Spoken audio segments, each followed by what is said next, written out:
నెల్లూరు జిల్లా సంగం మండలం మర్రిపాడు వద్ద బెజవాడ పాపిరెడ్డి కాలువపై ఉన్న సైఫన్ ఆక్విడక్ట్ పూర్తిగా ధ్వంసమైంది.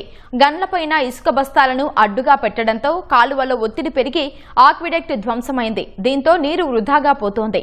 మర్రిపాడు రైతులు పొలాలకు వెళ్లేందుకు అవకాశం లేకుండా పోయింది. బెజవాడ పాపిరెడ్డి కాలువలో నీటి మట్టం తగ్గిస్తే ఈ సమస్య తొలగుతుందని చెప్పినా అధికారులు నిర్లక్ష్యంగా వ్యవహరిస్తున్నారని రైతులు ఆరోపిస్తున్నారు.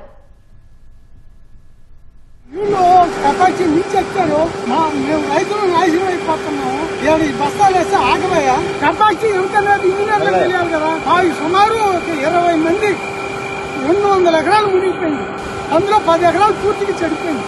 5 ఎకరాలు ఉంది, 5 ఎకరాలు మునిగిపోయింది.